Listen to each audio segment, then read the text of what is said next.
सदा तेरा नाम दयालु दया करो।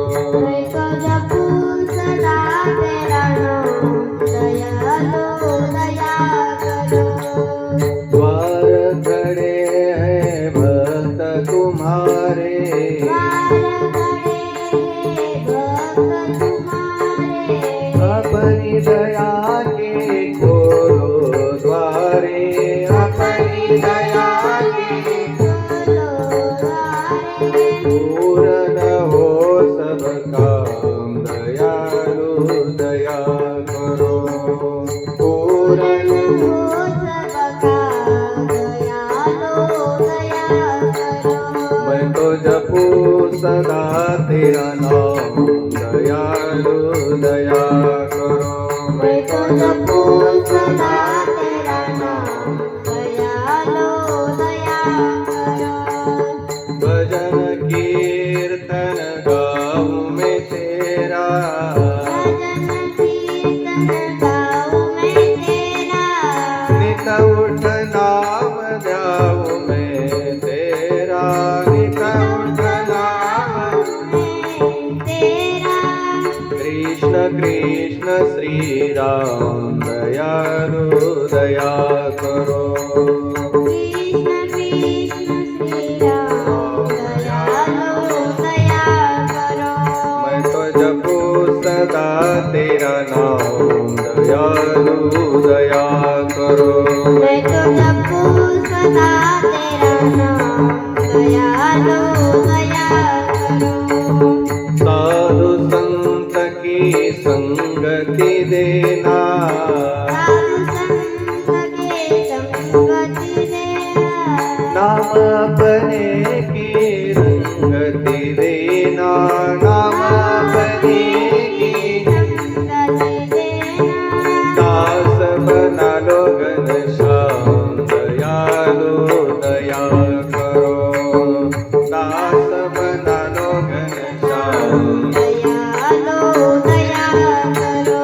मैं तो जपू सदा तेरा नाम दयालु दया करो।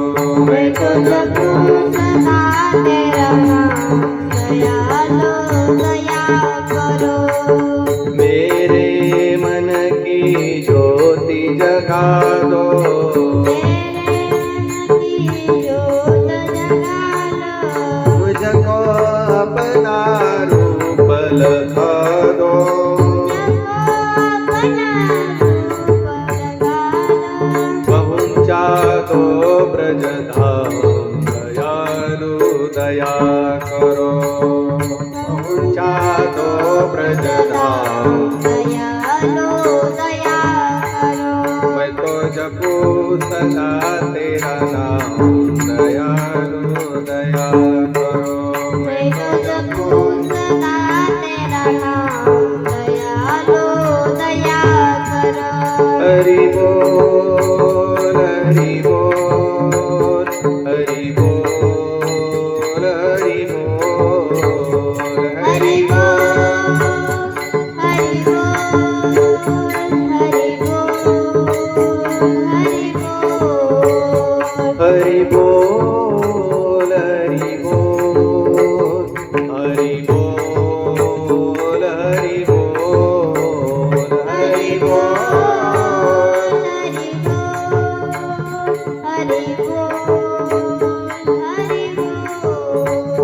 हरि बोल हरि बोल हरि बोल। बोले कृष्ण कन्हैया श्रीमद् भागवत महापुराण की, श्री गंगा मैया की। हर हर जय जय श्री राधे। जय हो। आपण पूर्व प्रसंगामध्ये पाहत आलेलो आहोत भगवान भक्त भागवत ध्रुवजी महाराजांचे चरित्र। त्याच्यानंतर पुढे मनु आणि शत्रुपा यांचे जे प्रथम पुत्र आहेत प्रियव्रत महाराजांचं चरित्र पुढे आलेलं आहे। प्रियव्रत राजा हे अतिशय पराक्रमी राजा होता. एवढं तेज आणि एवढं सामर्थ्य त्या राजाकडे होतं. त्यांनी आपल्या तपाच्या प्रभावामध्ये, तपाच्या बलावरती एक सूर्यासारखा चमकणारा रथ मिळवला होता. सूर्यासारखं लखलख लखलख असं तेज त्या रथाचं होतं. तो राजा एक दिवस विचार करत असताना, एकांतामध्ये बसला असताना विचार करू लागला. राजा विचार करतोय की ही जे लोक आहेत, माझ्या राज्यातील ही प्रजा जी आहे, दिवसभर तर ध्यान, भजन, पूजन, कीर्तन, सत्संग करतात, पण रात्र फुकट घालवतात, झोपेमध्ये घालवतात, विषयामध्ये घालवतात. ग्लानी झाली राजाला, व्यर्थ जाते यांची रात्र. मग राजाने ठरवलं रात्रच होऊ द्यायची. रात्रीमुळं अनर्थ होतोय ना, रात्रीमुळं भजन बंद होतंय, यांचं हित होत नाही. आजपासून रात्र होऊ द्यायची नाही ठरवलं. मग काय करावं लागेल? राजाने आपला रथ घेतला. सूर्य पूर्व दिशेला उगवल्यानंतर पृथ्वीच्या पश्चिम विरुद्ध दिशेला रथ घेऊन राजा जायचा. आणि ज्या वेगाने सूर्य फिरतोय किंवा पृथ्वी माता फिरते, आपण विज्ञानात शाळेत शिकलो ना, पृथ्वी माता सूर्याभोवती फिरते. तिला सूर्याच्या भोवती फिरण्याकरता 365 दिवस लागतात, 1 वर्षाचा कालावधी.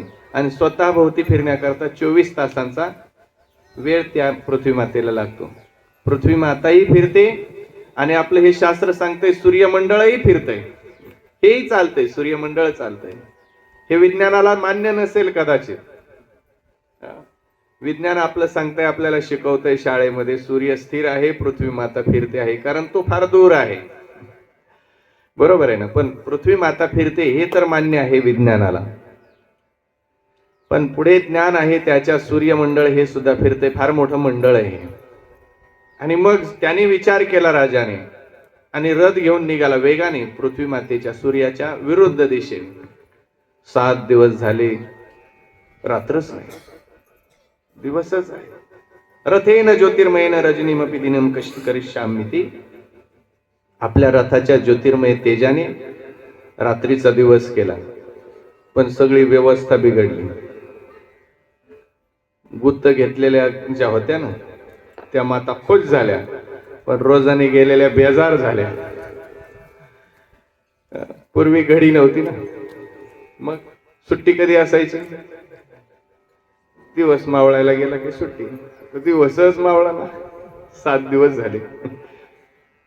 गायी चरायला गेलेल्या दिवस मावळला की घरी यायच्या, गायी घरी येईना. सगळी व्यवस्था अस्ताव्यस्त झाली, बिघडून गेलं. ब्रह्मदेवाच्या लक्षात आलं, आणि मग ब्रह्मदेवाच्या ध्यानात आल्यानंतर त्या ठिकाणी आले आणि प्रियव्रत राजाला सांगितलं, अरे बाळा, हे जे तू काय करतोय हे योग्य नाहीये. तुला प्रकृतीच्या विरोधामध्ये जाता येणार नाही, नियमाच्या विरोधात तुला चालता येणार नाही. ईश्वराने जे काही निर्माण केलेलं आहे ना, ते सर्व व्यवस्थित आहे, नियमात आहे. परमात्म्याने जे काही विश्वामध्ये निर्माण केलेलं आहे ते योग्य आहे, ज्याच्या त्याच्या ठिकाणी योग्य आहे.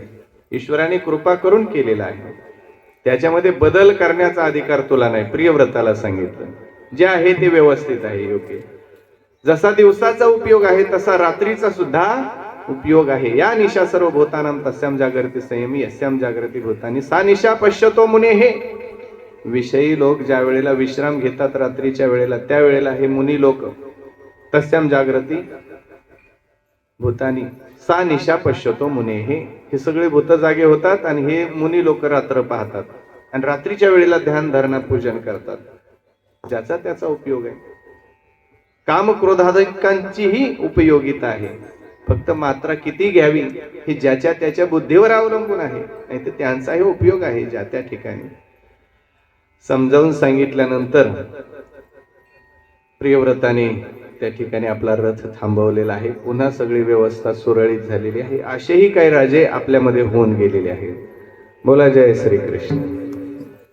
त्याच्यानंतर त्यांच्याच वंशामध्ये पुढे अग्निद्र महाराजांचा जन्म झालेला आहे. पुढे नाभी राजा झालेले आहे, त्यांचं चरित्र आलेलं आहे. त्यांच्या वंशामध्ये ऋषभदेव जे आहे त्यांचा जन्म झालेला आहे. हे ऋषभदेव यांचं राज्य शासन अतिशय कठोर होतं, कठोर शास्ता होता. राजा कसा असला पाहिजे? आदर्श राजा ऋषभदेव होऊन गेलेले आहेत. त्यांच्या राज्यामध्ये कोणाच्याही घराला दरवाजा नव्हता, दार बसवायची गरजच नव्हती. एवढा धाक त्या ऋषभदेवाचा होता, त्या राजाचा. राजा जसा असेल तशी प्रजा. राजा चोर नव्हता ना, म्हणून प्रजा कुणी चोरी करत नव्हती. एवढंच म्हणलंय मी बाकी कुठं सांगितलंय. त्यांच्या घराला दरवाजे नव्हते म्हणजे राजा चोरी करत नव्हता, म्हणून प्रजेमध्ये चोरी करण्याची हिंमत नव्हती. एवढी दहशत त्या राजाची होती. तुम्ही म्हणाल तुम्हाला काय म्हणायचंय का? मला काहीच म्हणायचं नाही. मला एवढंच सांगायचंय जे या ठिकाणी सांगितलेलं आहे शुकाचार्यांनी. ऋषभदेव अतिशय कठोर शास्त्र आहे. दुष्टांना एवढा धाक होता त्या राजाचा, सज्जनांना सुख होतं. राजा कसा असला पाहिजे? सज्जन जे आहेत त्यांना धाक नसला पाहिजे. आता अलीकडं काय झालंय, सज्जनांना धाक आहे आणि दुर्जन मस्त आहेत, हे की नाही? दुष्ट प्रवृत्तीचे लोक मस्तीत आहेत, त्यांना राज आश्रय मिळालाय. पूर्वी राज आश्रय सज्जनांना होता, बरोबर आहे ना?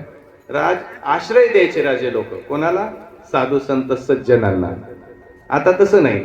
आता आश्रय कोणाला आहे? जवळ कोण आहेत त्यांच्या?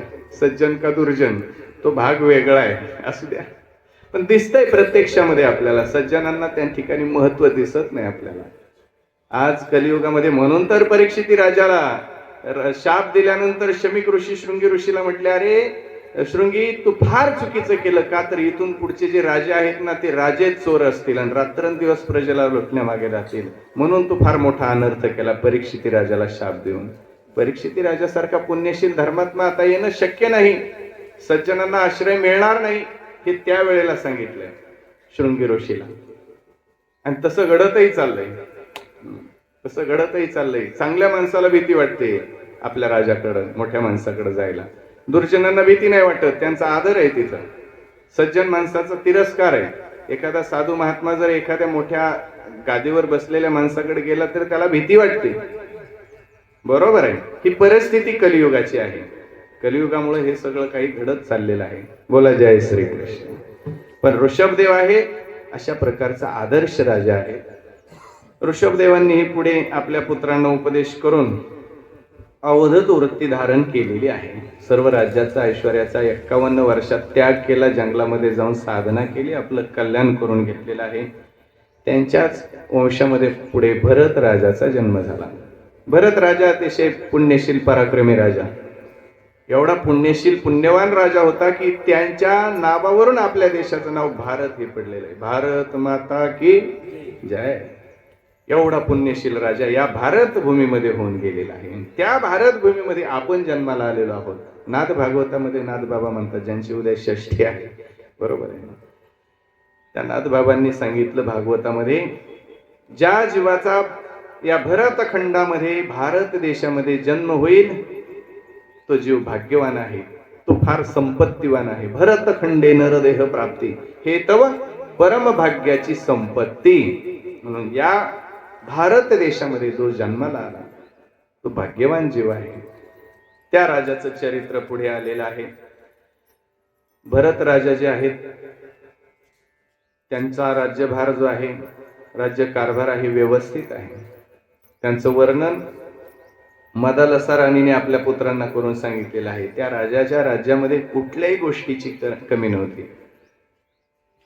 वर्णन बघा त्या अभंगामध्ये. मदालसाचं प्रकरण फार मोठं आहे, भजनी मालिकेमध्ये आहे ते. 18 भार वनस्पती फुली फळी ओळती, 22 त्या पोखरानी नदी गंगा वाहती, ज्या घरी कुल स्त्रिया राज्य राणी व संपत्ती, हे सुख सांडोनिया कासया योग सेवेती, पर्यंदे मदालसा सोहम जो जो रे बा. एवढा ऐश्वर्य, एवढं वैभव, 12ही महिने नद्यांना पूर होता भरत राजाच्या राज्यामध्ये.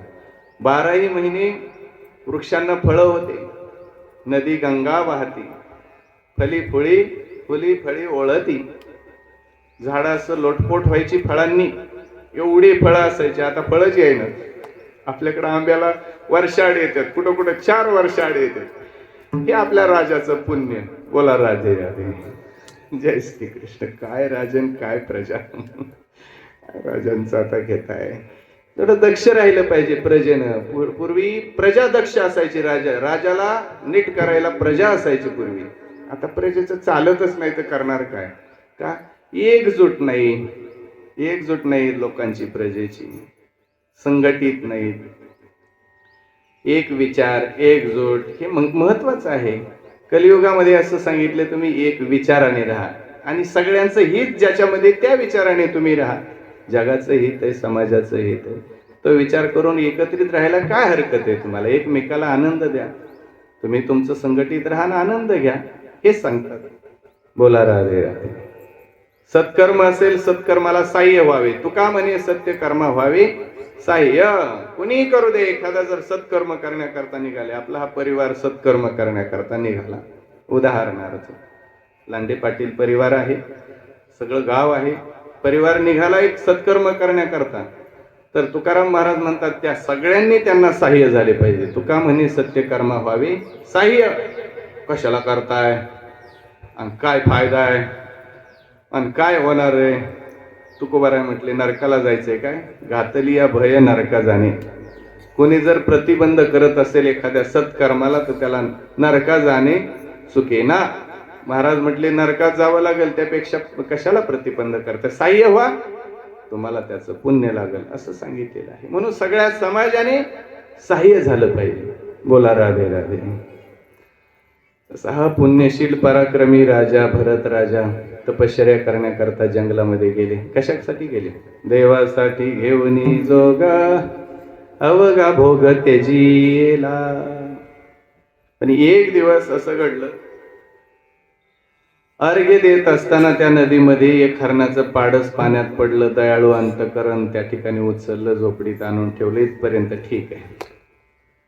त्याच्यानंतर त्याने हरणाच्या कळपात सोडून देऊन आपलं मोकळं व्हायचं, पण ते झोपडीत ठेवून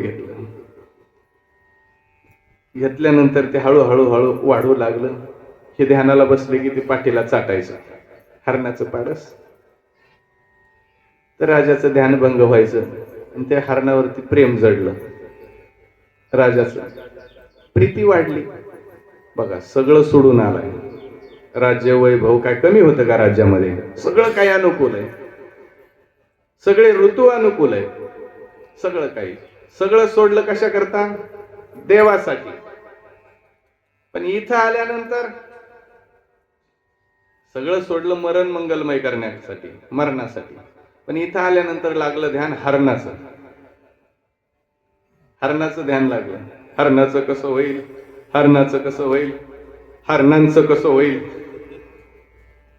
करता करता मरणाचं कसं होईल विसरून गेले. परिणाम जड भरत राजा हरण गर्भा गेला. जड भरत राजा हरण गर्भा गेला. जड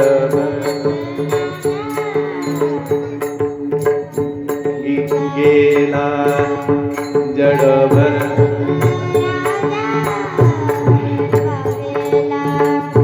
घाला तो घातला वासनेने. वासनेने घाला तो घातला वासनेने. वासनेने वासनेने जड भरत राजा हरणी गर्भा गेला. जड भरत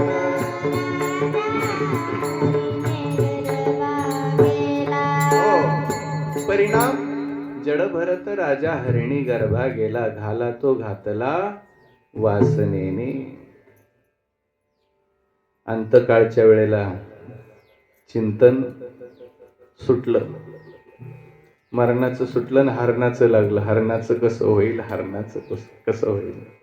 वासना फार वाईट आहे. म्हणून मरणाच्या वेळेला चिंतन सांभाळणं अतिशय महत्वाचं आहे. कोणी म्हणतील मग मरणाच्या वेळेला सांभाळू ना.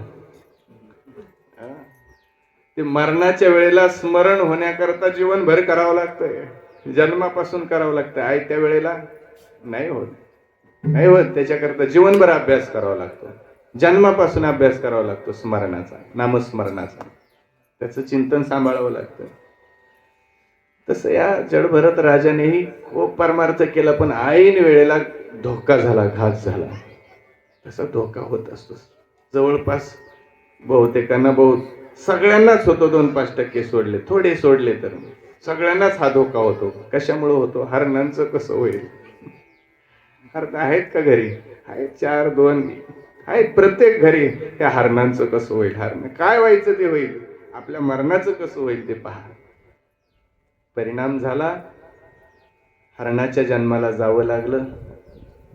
हरणाच्या जन्माला गेले, पण आता स्मरण आहे, आता सावध आहे. माग धोका झाला, आता पुन्हा होऊ नये. मग आता या वेळेला चिंतन सांभाळलं. परिणाम, एका ब्राह्मण कुळामध्ये जन्म झाला. ज्या कुळामध्ये अगोदरच सदाचार संपन्न कुळ आहे, घराणं आहे, अगोदरच नामचिंतन परमार्थ आहे. आणि मग तिथं सगळ्या गोष्टी त्यांना प्राप्त झाल्या. पुन्हाही चिंतन सांभाळलेलं आहे. शेवटी रहुगण राजाला उपदेश देण्याचा योग, तो प्रसंग पुढे येतो. आणि चिंतन करत करत आपल्या जन्माचं सार्थक त्यांनी केलेलं आहे. बोलिये कृष्ण कन्हैया लाल की जय. त्याच्यानंतर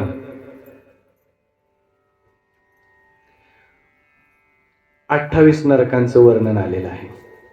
कोणतं पाप केल्यानंतर जीव कोणत्या नरकामध्ये जातो, हा विषय आपण एखाद्या वेळेला पुन्हा विस्ताराने पाहू.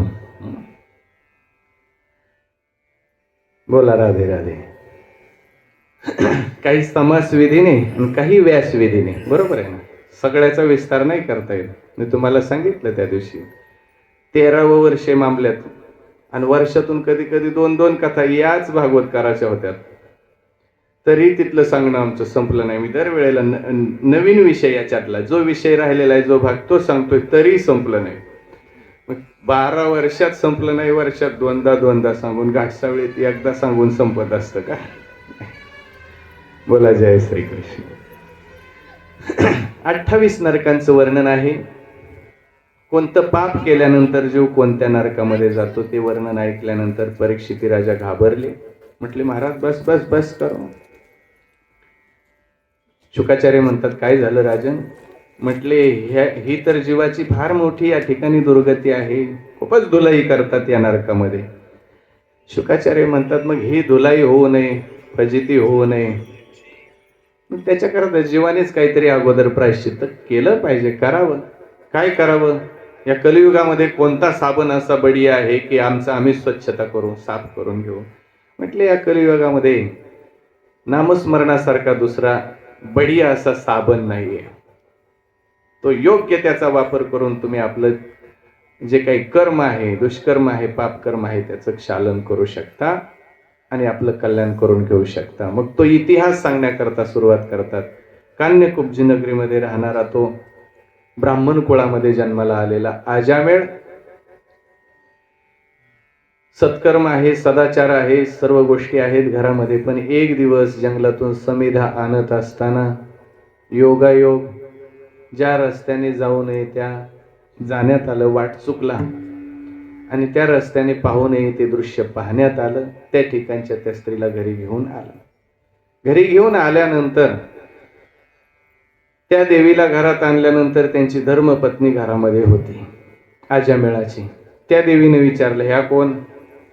अजामेळाने सांगितलं, ती माझी धर्मपत्नी आहे, ती घरामध्ये राहील आणि तूही या घरामध्ये राहा, काय हरकत? तिने सांगितलं, चालणार नाही, पत्नी मला माहित नाही, ती राहणार असेल तर मी चालले. पण तो एवढा आसक्त झालेला, मग त्याने आपल्या धर्मपत्नीला घराच्या बाहेर काढलं आणि या देवीला घरामध्ये ठेवलं. कालांतराने त्याचा कर्मधर्म संयोग, त्याला 4-5-6 मुलं झाली.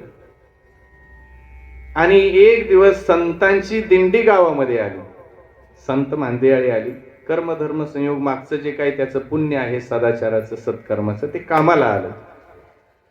आणि मग रात्रीच्या वेळेला हे महात्मे आल्यानंतर गावात विचारलं, म्हटले तू कोणी ब्राह्मणाचं घर आहे का, महाराजाचं कोणा हरिभक्ताचं घर गावामध्ये आहे का. काही टवाळखोर बसलेले होते, आपल्याकडे नाहीत पण गावोगाव असतात. त्यांनी मुद्दाम सांगितलं आजामेळ नावाचे फार मोठे महाराज आहेत आमच्या गावात. सगळ्यांना माहित होते हे काय आता महाराज राहिले नाही, पण मुद्दाम सांगितलं. हरकत नाही. संत महात्मे गेले, आवाज दिला आजामेळ. ही देवी धावत आली. कोणी दार उघडलं रात्रीच्या वेळेला. संत महात्मे दिसले. ते म्हटले, महात्म्यांनी विचारलं आजामेळ महाराजाचं घर हेच आहे का. ती देवी म्हटली आजामेळाचं घर हेच आहे, पण ते महाराज नाहीत. ते म्हटले ब्राह्मण आहेत. हो म्हटले होते, पण आज दरोडेखोर आहेत. आज काय ते सत्कर्म करीत नाहीत, काय नाहीत, काय नाही. सगळं संपलंय. कोणामुळं झालं, माझ्याच मुळे झालं. सगळं काही सांगितलं. त्यांनी सांगितलं काय हरकत नाही, पण आम्ही आज इथंच मुक्काम करणार. संत महात्मे हट्टी असतात. त्यांनी सांगितलं आम्हाला भूक लागली, खायला काहीतरी दे. ती म्हटली माझ्या हातचं तुम्हाला चालणार नाही. त्यांनी सांगितलं कोरडा शिरा आणून द्या, आमचं आम्ही बनवून घेतो. त्यांनी त्यांचं घेतलं, जेवले, झोपले. हा पहाटच्या वेळेला आला, आवाज दिला, दार उघडलं, पाहतो तर हे महात्मे झोपलेले. राग आला, कोण आहे. पत्नीला माहित होतं ह्या आल्यावर वरडणार असेल. ती त्या दिवशी महात्मे आल्यापासून झोपलीच नाही, सावधच होती. धावत आली, म्हटली कोण आहे म्हणजे काय, आवाज खाली. हा पत्नीला घाबरत होता बरं का. आमचे कृष्णचंद्र शास्त्रीजी ठाकूरजी कथेमध्ये सांगत असतात, तुम्ही ऑनलाईन ऐकलं असेल, आस्था संस्कारला त्यांच्या कथा लाईव्ह असतात.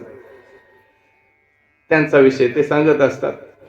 आजामेळ हा पत्नीला घाबरत होता आणि ते म्हणायचे खरं सांगू का, घाबरलंही पाहिजे. कोणाला कोणाला कोणीच बोलत नाही. आबा काय कारण आहे, इथं आलेले आहेत काय. घाबरलंही पाहिजे. घाबरतात ना. आणि ठाकूरजी म्हणायचे खरं सांगू का, त्याच्यातच जीवाचं हित आहे, कल्याण आहे. एखादा म्हणत असेल मी घाबरत नाही, त्याचं कल्याण कधी होणार नाही. घाबरला पाहिजे, पत्नीला घाबरला पाहिजे. जर तो पत्नीला घाबरत असता अगोदर तर ही आपत्ती घरामध्ये आली नसती, कल्याणाला काय अडचण नव्हती. पण तो घाबरत नव्हता अगोदर, म्हणून ही आपत्ती घरामध्ये आली, हे संकट आलं. घाबरत होता, घाबरलं पाहिजे असं हा भाव आहे. पत्नीने सांगितलं आवाज खाली. आवाज खाली म्हटलं की आवाज तू ठेवून घेतलंय का, असू दे असू दे. मग महात्म्यांनी सांगितलं आम्ही येतो. हो म्हटले निघा. आता ह्याची भाषा काय सरळ होती का, काही माहितीच नाही ना. निघा म्हणजे काय, काहीतरी दे. ते म्हटले काय दे म्हणजे काय, दक्षिणा. जेवण केलंय तुझ्या घरी, पण तुला माहिती आहे संत ब्राह्मणांना जेवण घालायचं म्हटलं दक्षिणा द्यावी लागते जेवण झाल्यानंतर. आता हा दुष्ट तो म्हटला तुमचं काही लुटलं नाही, हीच दक्षिणा समजा, निघा. तुम्हाला माझं माहित नाही आता काय कॅरेक्टर आहे, माझा काय अधिकार आहे. तुम्हाला लुटलं नाही ना, तुमचं घेतलंय सोडलंय, ते तुम्हाला सोडलंय, ते ही मोठी दक्षिणा आहे, चालते व्हा. ते म्हटले रुपये पैशाची दक्षिणा देऊ नको, तुझी इच्छा नाही, काय देणारातला दिसत नाही, राहू दे भैया काय अडचण नाही, पण या वेळेला तुला जो मुलगा होईल ना त्याचं नाव नारायण ठेव. ते काही बोलच नाही. पत्नी म्हटली म्हणा ना हो, काय हरकत आहे, त्यांनी मागून तरी काय मागितलंय, नारायण नाव ठेवायला सांगितलंय ना, काय बिघडलं, तुझी इच्छा आहे तर असू दे. मग त्यांनी नारायण नाव ठेवलं. कालांतराने त्याचा मृत्यू काळ जवळ आला. तर मरणाच्या वेळेला आता जीवनभर पाप कर्म घडल्यामुळं का देवाचे दूत येणार आहेत का, यमाचे दूत नेण्याकरता आले फासे घेऊन. फासे टाकू लागले, ओरडू लागला. मरणाच्या वेळेला पापी जीवाला भयंकर वेदना होतात, जीवनामध्ये सत्कर्म नसेल तर. ओरडू लागला नारायणा धाव, नारायणा धाव, नारायणा धाव, नारायणा धाव. मोठ्याने पुकारल्यानंतर नारायणाचे दूत धावतच आले. बघितलं ओढून घेऊन चालले ते यमाचे दूत. तेवढ्यामध्ये मग यांना राग आला, आमचं हे गिराईक आहे, हे घेऊन चालले, त्यांना मारून युद्ध केलं त्यांच्या बरोबर, हाकलून लावलं यमदूतांना. आणि निघाले. त्याचा काळ वेळ त्याची नव्हती झालेली नेण्याची, म्हणून देवदूतांनी विष्णुदूतांनी सोडून दिलं त्या ठिकाणाहून. पण हा सगळा प्रकार त्या आजमेळाने पाहिला होता.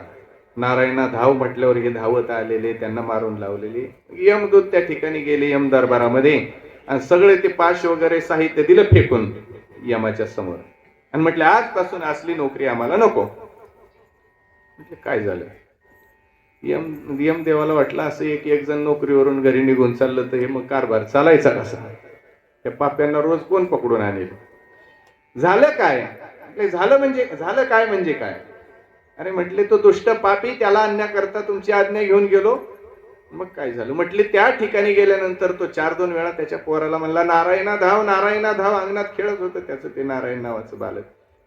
धावतच यमराज उठले आणि त्यांच्या मुखावरती हात ठेवला त्या यमदूतांच्या. यमदेवाने म्हटले सावधान, याच्या पुढे ओरडू नका त्या नावाने. म्हटले म्हणजे? अरे म्हटले त्या नारायण नामाची महिमा तुम्हाला माहित नाही. आम्ही फक्त 12च जण त्या नारायण नामाची महिमा जाणतो. 12 जण हो, त्याच्यामध्ये मी एक आहे. काय आहे महाराज? मग सगळे तो यमदेव जे आहेत यमराज, न्यायाची देवता, मोठी न्याय देवता आहे. मोठं न्यायालय आहे यमराजाचा दरबार म्हणजे. त्या ठिकाणी कुठल्याही जीवावर अन्याय होत नाही. आपल्या न्यायालयात चालतं, मागून पुढून टेबलाच्या खालून वरून सगळं चालतं. इकडं आपल्या न्यायालयामध्ये या लोकातल्या, म्हणून तर लोक म्हणतात तिथं काय वलय जळतंय, वाळलंय जळतंय. हे आपल्या लोकातलं इकडं चालतं. इथं कधी कधी महात्म्याला गुंतवलं जातंय, बरोबर आहे. कधी कधी साधू पुरुषांना गुंतवलं जातंय. स्वानंद सुखनिवासी सद्गुरू जोग महाराजांना 6 महिने जेलमध्ये ठेवलं. ज्यांनी सगळा महाराष्ट्र नाही जगातले जे कीर्तनकार कथाकार सगळे घडवले ते जोग महाराज, त्यांना 6 महिने जेलमध्ये कोणी ठेवलं? लोकांनी. कुठल्या? बाहेर देशातल्या? नाही, इथल्याच. जिथं वारकरी शिक्षण संस्था काढली त्याच गावातल्या. कोणी ठेवलं? कशाला लय उल्लेख करायचा, पण ठेवलं हे लोकमान्य टिळक आणि जोग महाराज मंडालेच्या तुरुंगात 6 महिने होते. हा विचित्र देश आहे. लोक विचित्र आहेत. महात्म्याला सुद्धा सोडत या लोकातलं न्यायालय हे आहे. न्याय मिळतो पण उशिरा मिळतो.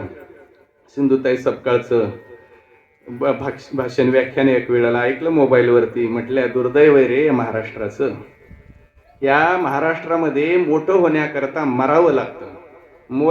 तो माणूस आहे मेल्यानंतर मोठा होतो. हे दुर्दैव महाराष्ट्राचं. जिवंत आहे तोपर्यंत त्या माणसाला किंमत नाही, ओळखत नाही, मोठेपणा नाही, काय त्याचं कोणी ऐकत नाही, किती मोठा साधू पुरुष असला. हे दुर्दैव आहे आपलं. मोठं व्हायचं असेल तर त्याला काय करावं लागतं? मरावं लागतं. बोला राधे राधे. हे त्यांचं भाषण आम्ही ऐकलं. आहे तोपर्यंत किंमत कळत नाही. असो, पण त्या ठिकाणचं जे न्यायालय आहे त्या ठिकाणी कुठल्याही प्रकारचा अन्याय कोणत्याच जीवावरती नाही. न्याय म्हणजे न्याय. तुमचं कर्म जे आहे, व्हिडिओ शूटिंग चालू आहे, 24 तास CCTV, मोठे कॅमेरे आताच बसवलेत त्यांनी. पुण्य पाप सोबत घेऊन जायचं. फाईल तिथं उघडली जाते. एखादा जर म्हटला नाही या वेळेला मी भागवताला नव्हतोच, तर लगेच काढून दाखवलं जातं. अरे भागवतात तू होता तिथं, हरी हरी राधे राधे रामकृष्ण हरी म्हणत होता. वा वा वा वा. नाही म्हटलं तरी आहे. आणि एखादा जर म्हटलं मी होतो, कुठं होता? हे तू तिकडे फिरत होता. कुठं होता काय माहित नाही, पण ते तिथं दिसतं सगळं. सगळ्या गोष्टी ते सोबत घेऊन जावं लागतं.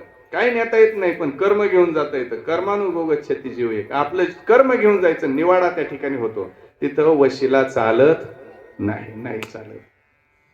मग त्या यमदेवाने सांगितलं हरकत नाही, तुम्हाला माहित नाही त्याची महिमा काय आहे. महिमा ते म्हटली, तुम्ही जर 10-5 वेळेला नारायण नारायण नारायण असं जर ओरडलात ना, माझा सर्व दरबारच रिकामा होईल. सगळे नरक जे आहेत 28 नरकात गच्च भरून थप्प्या लावून ठेवलेत ना हे पापी सडक पडलेले, हे सगळेच्या सगळे वैकुंठाला जातील.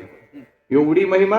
हो, मग सांगू लागले. स्वयंभूर नारद शंभू कुमार कपिलो मनु प्रल्हादो जनको विष्णू बलिर्वया सकीर्वयम. हे 12 भागवत आहेत जाणणारे नामाचा महिमा. ही महिमा या ठिकाणी सांगतात. या ठिकाणी नामाची महिमा नाही सांगितली, नामाभासाची महिमा आहे. नारायणाचं नाव नारायण नाही घेतलं, मुलाचं नाव नारायण होतं. आणि मुलाचं नाव नारायण ठेवून नारायण घेतलं तरी त्या ठिकाणी त्यांचा मोक्ष झाला. आणि ही कथा या ठिकाणी संपन्न होते. बोला राधे राधे. त्याच्यानंतर अनेक कथा या ठिकाणी आहेत. चित्रकेतू आणि अंगिरा जे आहे चित्रकेतू राजा, त्यांना संकर्षण देवांचं दर्शन झालेलं आहे. पार्वतींचा उपदेश आहे, ते पार्वती देवींचा चित्रकेतूला शाप, ती कथा येते. नारदांचा दिव्य असा उपदेश झालेला आहे, ती कथा या ठिकाणी संपन्न होते आणि हा स्कंद या ठिकाणी विराम घेतो. त्याच्यानंतर पुढे प्रश्न येतो. परीक्षिती राजा शुकाचार्यांना विचारतात, म्हटले महाराज, देवाला सगळे समदर्शी म्हणतात. समदर्शी मोहे कहे सबको, देवाला समदर्शी म्हणतात ना, तो भेदभाव करत नाही. पण भेदभाव करताना दिसतोय आम्हाला, त्याचं काय? भेदभाव कसा करतो? परीक्षिती राजा म्हटले, भक्ता राखे पायापासी, दुर्जनासी संवारी. शुकाचार्य म्हटले, राजन, जरी कृतीमध्ये जरी भेद दिसत असला तरी देवाच्या वृत्तीमध्ये भेद नाही. दोघांचंही कल्याण करतोय, दोघांनाही आपल्या स्वरूपामध्ये घेतो आहे. फरक एवढाच आहे, भक्तांना आपल्या जवळ घेऊन त्यांना स्वरूपामध्ये घेतो, त्यांचं कल्याण करतो, उद्धार करतो, आणि जे दुष्ट आहेत त्यांना मारून आपल्या स्वरूपामध्ये घेतो. एवढाच फरक आहे, नाहीतर भेद नाहीये. मग तो इतिहास सांगण्याकरता सुरुवात करतात. इतिहास सांगितलेला आहे. दैत्य कुळामध्ये जन्माला आलेला, पण परमात्म्याने त्याला जवळ घेतलेला आहे. काय नाव आहे त्यांचं? प्रल्हादजी महाराज. प्रल्हादजींचं चरित्र पुढे येत आहे. हिरण्यकश्यपू जे आहेत, देवाचे शत्रू वैरी बनलेले आहेत. केव्हापासून? ज्या वेळेला त्यांच्या बंधूला मारलं होतं, हिरण्याक्षाला. कालच कथा ऐकली ना आपण. हिरण्याक्षाला मारल्यापासून त्यांचा वैरी झाला होता हिरण्यकश्यपू. बंधुप्रेम म्हणून देवाचा विरोध केला राज्यामध्ये. नाव घेऊन येदी देवाचे हे ब्रीद हिरण्यकश्यपूचे. कोणालाही देवाचं नाव घेऊ देत नव्हता. का? वैरी आहे, माझ्या बंधूला मारलेला आहे. मग त्यांच्याच पोटी जन्माला आलेला प्रल्हाद रात्रंदिवस नारायण नारायण नारायण नारायण नामाचं वेड लागलेलं आहे. समजावून सांगितलं, हे बघ बाळा, ते नाव आपल्यात घेत नाहीत, आपल्या कुळामध्ये हे नाही. आणि तू असा कसा आला आमच्या कुळामध्ये? आमच्या कुळात असं काही नाही, आपल्या कुळात नाही. आमुचे कुळी नव्हते ऐसे, हेची पिसे निवडले, हेच येडं कुठून निघालं? आमच्या कुळात काय आतापर्यंत एवढ्या पिढ्यामध्ये कोणी काय हरिभक्त झाला नाही, नामचिंतन नाही, माळकरी नाही, वारकरी नाही, काही नाही. हे कुठून असं आलं? समजावून सांगितलं, बाळा हे बरं नाही, पण ऐकायला तयार नाही. शेवटी राग आला. एक दिवस 18 प्रयोग केले प्रल्हादजींना मारण्याकरता, पण देव राखी तया मारील कोण, न मोडे काटा हिंडतावन. देव ज्यांना सांभाळतो त्यांना कोण मारतो? मग प्रल्हादजींनाच विचारलं, अरे एवढे प्रयोग करून, एवढे प्रयत्न करून मरत नाही, तुझं रक्षण तरी कोण करतोय? आपण 10 मिनिटात समारोप करतोय. करा तयारी आता. बरोबर. बोलिये वृंदावन बिहारी लाल की. तुझं रक्षण कोण करतोय? त्यावेळेला प्रल्हादजीने सांगितलं, बाबा, जो सगळ्या जगाचं रक्षण करतोय, सगळ्या जगाला सांभाळतोय, जो तुम्हाला सांभाळतोय, तोच मला सांभाळतोय. अरे तू कुठे राहतोय? बाबा तो कुठं नाही. कुठे नाही म्हणजे? माझ्यात आहे, तुमच्यात आहे, सगळीकडे आहे, चराचरात आहे. विठ्ठल जळी स्थळी भरला. म्हटले मग या खांबात? म्हटले तो या खांबात सुद्धा आहे. खांबात आहे? हो. मग त्या दुर्जनाने खांबावरती लाथ मारलेली आहे. बोलिये कृष्ण कन्हैया लाल की. खांबावरती लाथ मारल्याबरोबर कडकड कडकड आवाज झाला आणि नृसिंह भगवंत त्या ठिकाणी प्रगट झालेले आहे. बोलिये नृसिंह भगवान की जय. नृसिंह भगवंत प्रगट झाले. देवाचं युद्ध चालू आहे. संध्याकाळपर्यंत युद्ध झालं. देवाने हिरण्यकश्यपूला मांडीवरती घेतला आणि दरवाजावरती बसले, उंबऱ्यामध्ये. पण तरी घाबरला नाही. उलट देवाला म्हणतो, देवा घाबरणारा नाही, मरणारातला नाही.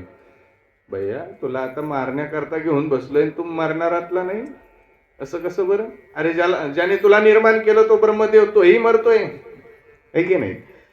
आणि तू मरणार नाही असं काय? म्हटले ब्रह्मदेवाचे वरदान प्राप्त करून घेतले तपश्चर्या करून. म्हटले काय वरदान आहेत भैया? म्हटले मला आत मरण नाही, बाहेर मरण नाही. म्हटले म्हणूनच दरवाजात घेऊन बसले. तू आत आहे का बाहेर आहे? म्हटले दिवसा नाही, रात्री नाही. म्हटले दिवस अर्धाच गेलाय. सूर्यनारायणाने सांगितलं थांब. काय मजल आहे सूर्याची, जाईल नाही का? रामायणातला एक प्रसंग पुढे येतो, पण वेळ नाहीये माझ्याकडे तो सांगण्याकरता. बोला राधे राधे. त्यांनी सांगितलं दिवस आहे की रात्र आहे? दिवस नाही, रात्र नाही, संध्याकाळ आहे. अर्धा सूर्य गेलेला आहे. ते म्हटले 12 महिन्यातल्या कुठल्या महिन्यामध्ये माझा मृत्यू नाही? म्हटले अधिक मास सुरू आहे, पुरुषोत्तम मास तुझ्याकरिता स्पेशल बनवला आहे. मला माहित होतं तुला 12 महिन्यात कुठलंही मरण नाही. ते म्हटले अस्त्राकडून नाही, शस्त्राकडून नाहीये. म्हटले हे नख जे आहेत ना, अस्त्रात आहेत का शस्त्रात आहेत? मोडत नाही त्याच्यात. म्हटले सजीवाकडून नाही, निर्जीवाकडून नाही. म्हटले नख कापले तर दुखत नाही, रक्त निघत नाही, आणि पण वाढत तर राहतात. सजीव आहेत की निर्जीव आहेत? काही लक्षात आलं नाही. म्हटले नराकडून नाही आणि पशुकडून नाही. म्हटले म्हणून तर हा अवतार घेतलाय, नरसिंह. पशु आहे की नर आहे? काय करायचं? घाबरला, आरबळला. करता करता करता परमात्म्याला क्रोध आलेला होता. त्यांनी त्याचं पोट फाडलं, त्या आतडी गळ्यामध्ये घेतली आणि दहाड मारून बसलेले आहेत सिंहासनावरती नरसिंह भगवान. सगळे घाबरले, थरथर थरथर लटलट लटलट कापतात. देवतांनी पुष्पवृष्टी केली आणि देव आपसात विचार करतात, एवढं मोठं कार्य केलंय तर आपण जाऊन नरसिंह भगवंताची जरा स्तुती केली पाहिजे. पण समोर जाण्याची हिंमत होईना. क्रोध आलेला नरसिंह भगवंताला. मग ब्रह्मदेवाला सगळ्यांनी विनंती केली, तुम्ही जा, तुम्ही त्यांचे पुत्र आहेत. पुत्राची दया येते पित्याला, तुम्हाला ते तुमच्यावरती रागवणार नाहीत. आणि मग ते ब्रह्मदेव घाबरत घाबरत समोर आले. ब्रह्मदेवाने खाली वाकून नमस्कार करणार तेवढ्या दहाड ठोकली सिंहाची आरोळी परमात्म्याने. म्हणजे त्याच्यातून सांगायचं, अगोदर तुम्ही वरदान देऊन या दुष्टांना पुष्ट करता आणि पुन्हा मला अवतार घेऊन परेशान करता, अवतार घ्यायला लावून. म्हणून हे त्यांच्या ध्यानात आणून देण्याकरता दहाड मारली भगवंतांनी. ब्रह्मदेवही त्या ह्याच्यावर हंसावर बसायचं विसरले, पळत सुटले पायी पायी. समोर येण्याची कोणाची हिंमत होईना. म्हटले आता पुत्रच जर पळतोय तर दुसऱ्याची काय हिंमत आहे? देव म्हटले आता काय करायचं? पण त्यांच्या ध्यानात आलं, फार चतुर. म्हटले हे बघा, कोणाचं चालत नाही ना? तिथं म्हणले एक जणाचं चालतं, गृहमंत्री. पत्नीच्या पुढं कितीही पती मोठा असला तरी त्या ठिकाणी पत्नीच्या पुढं त्याचं चालत नाही, त्याला ऐकावं लागतं. म्हटले मग लक्ष्मी मातेला घेऊन या. सगळे देव गेले, विनंती करून आणलं त्या ठिकाणी. मग लक्ष्मी माता आरतीचं ताट घेऊन चरणावरती, अगोदर एकदम थेट आपल्या चेहऱ्याकडे ते पाहिलेलं नाही, चरणावरती ओवाळीत ओवाळीत ओवाळीत त्या मुखकमलाकडे असं ओवाळत गेल्याबरोबर नरसिंह भगवंतांनी तिथे धाड दिली. आवाज दिल्याबरोबर ताट खाली गेलं, पडलेलं आहे. दैया मैया मैया करत घाबरले आणि पळत सुटलेले आहेत. आता देव घाबरले, आता काय करायचं? पत्नीचंही चाललं नाही. मग शेवटी प्रल्हादजींना विनंती केली, भैया तुझ्यासाठी अवतार घेतलेला आहे, तूच काहीतरी कर. प्रल्हादजी थेट गेले आणि नरसिंह भगवंताच्या चरणावरती पडले, पाय धरले. कारण भगवंताची जी कृपाशक्ती असते ती चरणामध्ये विद्यमान असते. मग त्या ठिकाणी देवाने पटकन उचलून घेतलं. 7 वर्षाची मूर्ती प्रल्हादजींची. गळगळ अश्रू देवाच्या डोळ्यातून येऊ लागले. देव रडू लागले. म्हटले प्रल्हादा मला माफ कर. हात जोडले प्रल्हादाला.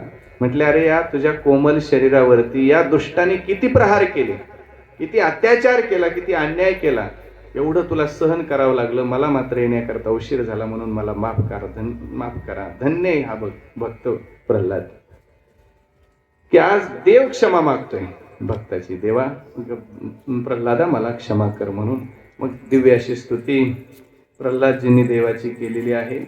हा स्कंद या ठिकाणी विराम घेतो. पुन्हा पुढे अष्टम स्कंदामध्ये गजेंद्र मोक्षाची कथा येते, सगळ्यांना माहिती आहे.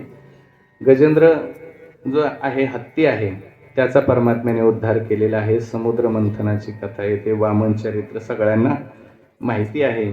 आणि त्याच्यानंतर पुढे 9म स्कंदामध्ये सुरुवातीला सूर्यवंशाचं वर्णन आलेलं आहे. त्याच्यामध्ये मोठे मोठे राजे होऊन गेलेले आहेत पराक्रमी. त्याच सूर्यवंशामध्ये प्रभू रामचंद्रांचं चरित्र आलेलं आहे. 2 अध्यायामध्ये संक्षिप्त असं चरित्र आलेलं आहे. तेही कथा या ठिकाणी वेळेअभावी विराम घेते. आणि त्याच्यानंतर पुढे चंद्रवंशाचं चरित्र आलेलं आहे. बोला जय श्रीकृष्ण. चंद्रवंशामध्ये सुद्धा फार मोठे दिव्य असे पराक्रमी राजे होऊन गेलेले आहेत. आणि त्याच चंद्रवंशामध्ये भगवान कृष्ण कन्हैयाचा जन्म झालेला आहे. जन्म तर झाला मामा कंसाच्या कारागृहामध्ये आणि जन्म झाल्याबरोबर गोकुळामध्ये आलेले आहे. गोकुळामध्ये 4 वर्ष दिव्य अशा लीला करून परमात्मा वृंदावनला गेले. 7 वर्ष तिथं दिव्य लीला केल्या. मथुरेला आलेले आहेत. 11 वर्ष 56 दिवस लीला करून 14 वर्ष मथुरेमध्ये लीला केलेली आहेत. 25 वर्षाच्या अवस्थेमध्ये परमात्मा द्वारकाधीश झालेले आहेत. बोलिये द्वारिकाधीश भगवान की. द्वारकेमध्ये 100 वर्ष परमात्मेने दिव्य अशा लीला केल्या आणि परमात्मा परमधामाला गेलेले आहेत. अशा प्रकारे ही कृष्ण कथा पूर्ण होते. परीक्षित राजा पाहत राहिले. म्हटले महाराज हो गई कृष्ण कथा. शुकाचार्य म्हटले पुरी तो सुना दी. सगळी चरित्र कथा तर सांगितली. आणि मग घाबरले परीक्षित राजाने. म्हटले अरे महाराज 4 दिवसापासून लालायित होऊन बसलेलो आहे ती कृष्ण कथा ऐकण्याकरता आणि आपने तो 2 मिनिट में चटपट कर दी. 2 मिनिटात संपवलेली आहे. अरे महाराज ती जी कृष्ण कथा आहे त्या कृष्ण कथेचा आणि माझा फार जवळचा संबंध आहे. अनन्य असा संबंध आहे. अनेक प्रकारचे संबंध परीक्षित राजा सांगतात. आणि मग कृष्ण कथेविषयी जे प्रेम आहे, जी श्रद्धा भावना आहे हे पाहिलं शुकाचार्यांनी. मग ती विस्ताराने कृष्ण कथा सांगण्याकरता सुरुवात केलेली आहे. कथितो वंश विस्तारो भवता सोम सूर्ययोः राज्ञां चोभयवंशानां चरितं परमाद्भुतम. अद्भुत अशा प्रकारचं जे चरित्र आहे परमात्म्याचं ते विस्ताराने सांगण्याकरता मग परीक्षित राजा विनंती करतात. आणि मग शुकाचार्य महाराजही त्या ठिकाणी प्रसन्न चित्ताने भगवान कृष्ण परमात्म्याचं जे चरित्र आहे संपूर्ण दशमस्कंदामध्ये विस्ताराने सांगितलेलं आहे ते आपण उद्याच्या प्रसंगामध्ये पाहणार आहोत. बोलिये कृष्ण कन्हैया लाल की जय. तर या ठिकाणी जन्मकथा येते. परमात्म्याचं जे जन्माचं चरित्र आहे. परमात्मा जन्माला येण्याची वेळ झालेली आहे. सर्व ऋतू अनुकूल आहेत. श्रावण महिना आहे. अष्टमी तिथी आहे. मध्यरात्रीची वेळ आहे. रोहिणी नक्षत्र आहे. परमात्मा येण्याची वेळ झालेली आहे. काल परमशोभन. काळ सुद्धा सजून धजून बसलेला आहे. परम सुशोभित आहे.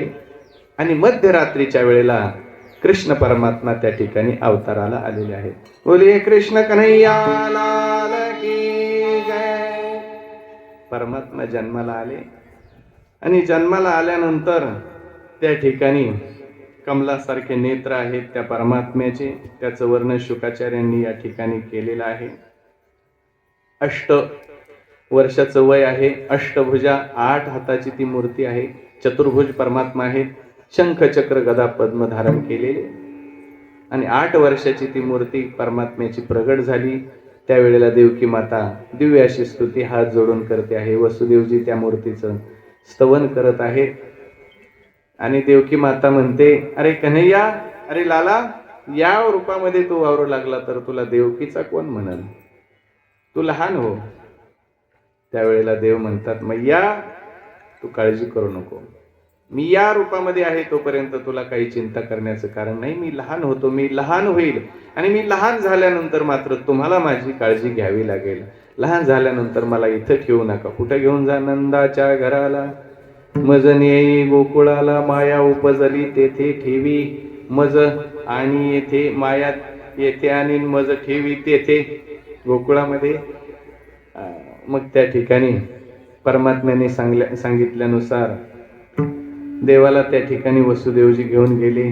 लालाला ठेवलं आहे आणि जी लाली जन्माला आलेली आहे माया तिला या ठिकाणी घेऊन आलेली आहेत. आल्यानंतर रडे माया करी आकांत नामा म्हणे उठती दूत. त्या आवाजाने दूत उठलेले आहेत. कंसाला जाऊन सांगितलं महाराज आठवा आला. कंस धावतच त्या ठिकाणी आलेला आहे. हाताला त्या पायाला धरलं त्या मायेच्या त्या लालीच्या. गरगर गरगर फिरवलं. दगडावरती आपटणार शिळेवरती तेवढ्यामध्ये हातातून निष्ठून गेलेली आहे. अष्टभुजा त्या ठिकाणी रूपामध्ये प्रगट झाली आणि कंसाला सांगितलं अरे दुष्ट कंसा, तुला मारणारा जो आहे तो इथंच कुठेतरी जन्माला आलेला आहे. कंसाने सांगितलं मैया तो कुठे आहे? म्हटले सर्व जन्मपत्रिका नाही सांगायची, तुझा तू शोधून काढ. आलेला आहे एवढं तर तुला सांगितलेलं आहे. बोला जय श्रीकृष्ण. आणि मग कंस बेचैन आहे. पुढे ज्या काही लीला झालेल्या आहेत त्या आपण गोकुळातील ज्या बाल लीला आहेत त्यांचं उद्या त्याचं वर्णन करणार आहोत. त्याही लीला ऐकण्याकरता आज जसं सर्व बहुसंख्येने उपस्थित राहिलात तसं उद्या सुद्धा ठीक 1 वाजता सगळ्यांनी उपस्थित राहायचं आहे. बोलिये कृष्ण कन्हैया लाल की. गोकुळामध्ये मात्र आनंदी आनंद आहे, कृष्ण जन्माचा आनंद आहे. अर्ध्या मिनिटात तो साजरा करायचा आणि थांबायचा आहे. नंद के आनंद भयो जय कन्हैया लाल की. नंद के आनंद भयो, नंद के आनंद भयो जय कन्हैया लाल की.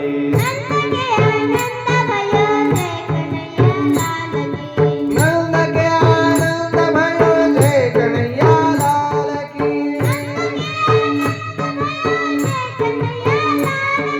नंद के आनंद भयो जय कन्हैया लाल की. नंद के आनंद भयो जय कन्हैया लाल की.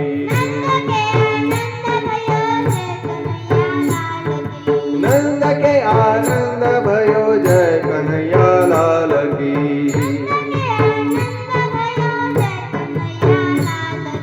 हाथी दिने घोड़ा दिने और देने पालकी.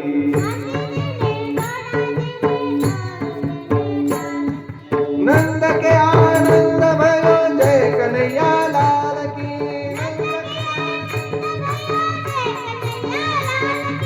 नंद के आनंद भयो जय कन्हैया लाल की.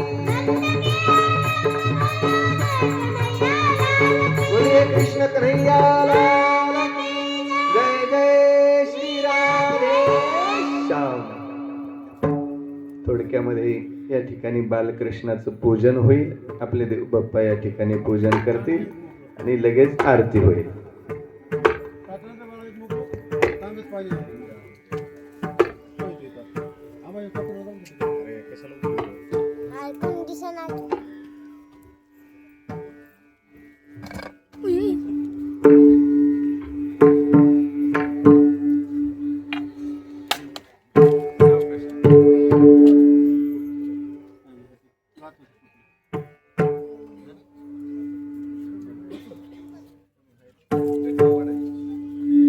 इथं टाचाक द्यायला लागलं ना, म्हणजे पूजा होईल.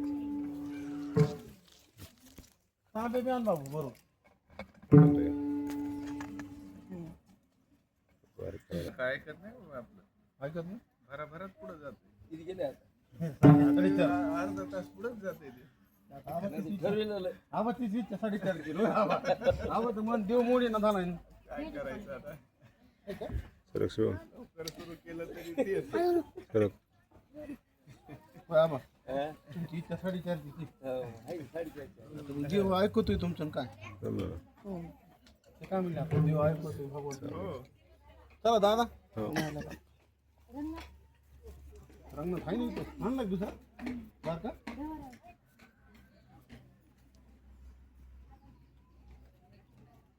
हे झालं की लगेच बीडला सुरू करायचं.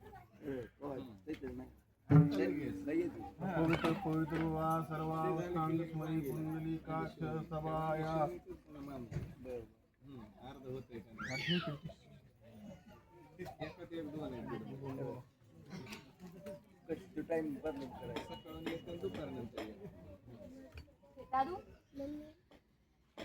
महाराज बारकाले 2 लेकर या म्हणा गण लावायला माणसाला सगळे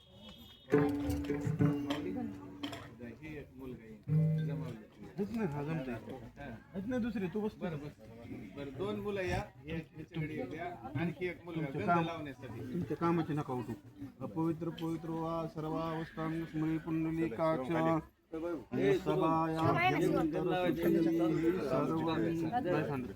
सर्व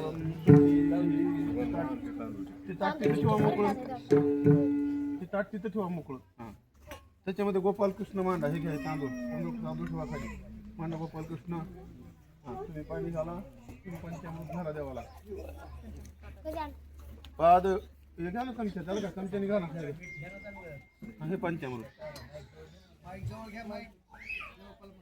पादयो पाद्यं समर्पयामि हस्तयो अर्घ्यं समर्पयामि अर्घ्यं मुख्य आचम्य जलं समर्पयामि. पंचामृत घातल्यानंतर समोर खडी साखर ठेवून पाणी फिरवा. नैवेद्यम निवेदयामी आरंभक्ष भोजनच नैवेद्यम प्रतिगृहीताम पाणी फिरवा. एक फुल गंधामध्ये बुडून देवाला वा. गंधाक्षद पुष्पै संपूज्य. हा ते फुल ठेवलं का ते उचलायचं, त्याचा वास घ्यायचा. उत्तर दिशेला ठेवा ते फुल. उत्तरता निर्माल्ये. उत्तर म्हणजे ताटाची उत्तर. हा तिकडून पण इकडून दोन कर ताटाच्या बाहेरून ठेव ना. उत्तरता निर्माल्ये विसर्जम पुनरपि गंधाक्षद पुष्पै संपूज्य.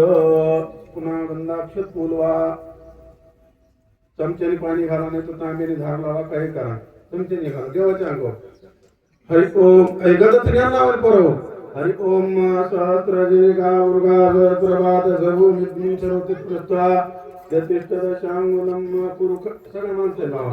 पुरुष एवेदकं सर्वं भूतं यस्य भावेन उतामृतत्वसे शानो जदन्येनातिरुहति तावानस्य महिमातो जायावश्य पुरुषावारोश्य विश्वा भूतानि त्रिपादस्यामृतं दिवि त्रिपादोर्धउदित पुरुषावारोश्य भवत् पुनः ततो विपुलक्रमसा शमानशने भीततो विराड जायतो अतिरिक्त तपस्यात् भूमिमतो पुरा तस्माद् ज्ञान सर्वभूत संवृतं त्रिकदाज्यम्वा वशोस्तावचक्रे वायुव्यानारण्या ग्राम्याशये तस्माद् जायता तस्माद् स्वायजन्तये केचो भयारता गावो जिद्वृतं जिद्यम्बरे के प्रोक्षन् पुरुखं न जायत श्रोत्रा द्वायुष्य प्राणशमुखाद् निर्जायतनाभ्या आसीदन्तरिक्षं शेष्णोद्यो समवर्तत पद्भ्यामो निर्दिशा श्रोत्रा तथा लोका कल्पयन् यत्पुरुषेण विखादेवा यज्ञमतन्मत वसन्तोष्या सप्तास्या सप्तसमिदा कृता देवा यज्ञं तन्माना भजन् पुरुषं पशुम्मा यज्ञेन यज्ञमयजन्त देवास्तानि धर्माणि प्रथमान्यासन्ना ईश्वरनिखाना मुम्बईखाना सर्वलोकम् इखाना. देवाला स्वच्छ पुसून घ्या. द्योः शान्तिरन्तरिक्षं शान्ति पृथिवी शान्तिरापा शान्तिरोखरया शान्ति वनस्पतया शान्तिर्विश्वे देवाः शान्तिर्ब्रह्म शान्ति. तांदूळ टाका त्यांच्याकडे. सर्वज्ञ शांती शांतिरेव शांती. टाकले तांदूळ. भांडा देवा गंध लावा. हळदी कुंकू हा तुम्ही.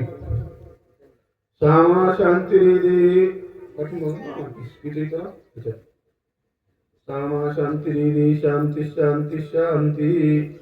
मनोज्योतिर्जुगता मादिस्य बृहस्पति यज्ञनिमंत्रणो त्वरिष्ठं यज्ञं समिमंदधातु. माखन लावा तोंडाला पुढं. समी केलं माखन. समिमंदधातु विश्वे देवास यमादयंत. बटन लावायचं. हा बद्दल. हा त्याला याचा प्रसाद समोर पाणी फिरवा. समिमंदधातु विश्वे देवा. गमरुम घ्या. यमादयंत. दोन तीन घ्या. हा बद्दल समोर ठेवा देवाचं. पाणी फिरवा त्याला. नैवेद्यं समर्पयामि आरंभक्ष भोजनच नैवेद्यं प्रतिक्रियतां. फुल व्हा देवाला. पुष्पं समर्पयामि उत्पत्ती व्हावा. उद्बत्त्या ठेवलं तिथं लावून तसं स्टँडच घ्यायचं हातात. स्थापित धूपमाग्रापयामि स्थापित दीपं दर्शयामि भक्त्यामां प्रयच्छामि देवाय परमात्मने. चौगन लावायचं राहिलं दादा. तेव्हा लागल देवाच्या कपाळाला. त्यांनी हळदी कुंकू वाहिले तसं. श्रीखंडम चंदनम दिव्यम गंधाद्य अक्षरा. ते दोन घ्या अलीकडे अक्षरा. गुलाल व्हा. अवीर गौलालिकमौलिकद्रवं समर्पयामि. गुलाल घ्या ते द्रोणातला. अवीर गौलालिकम ठेवा खाली काय अडचण नाही. अवीर गौलालिकमौलिकद्रवं समर्पयामि. नैवेद्याला पाणी फिरवलं का. हा किंवा स्वाचा प्रवेदागा वस्त्रमाळ केली का. वा वस्त्रमाळ नसली तरी लोकर व्हा. चला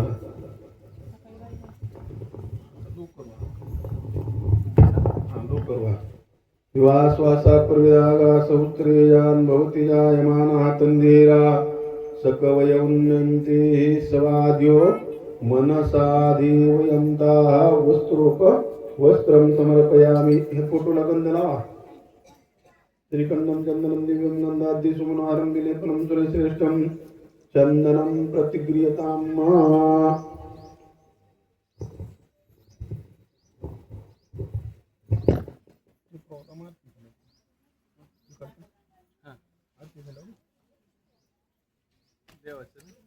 पाळण्यातलं पाळणा घ्यायचं ते ना. आरती झाल्यावर ना.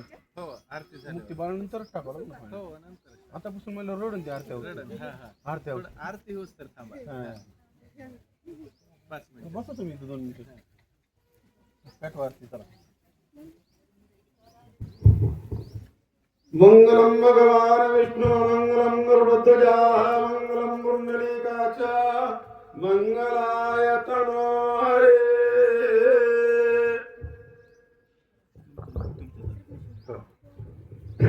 श्री राधे.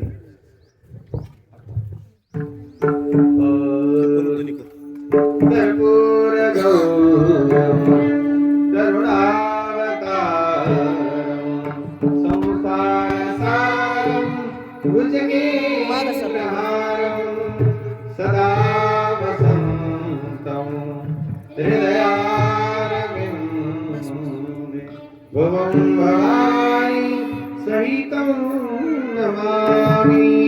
सुखकर्ता दुःखहर्ता भर्ता विघ्नाची हरे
सगळ्यांना अक्षदा फुलं वाटा.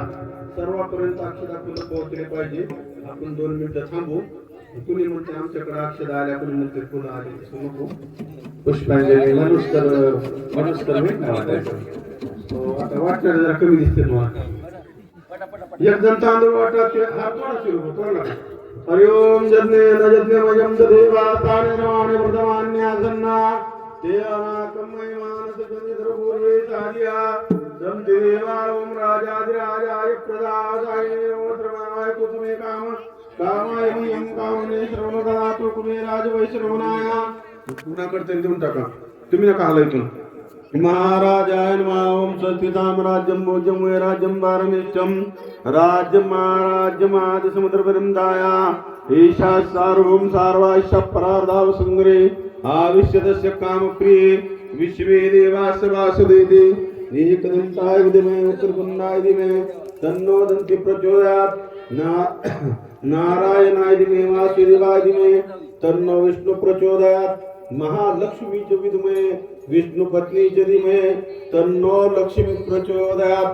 गोपाल कृष्ण भगवान की जय. गोरक्षनाथ महाराज की.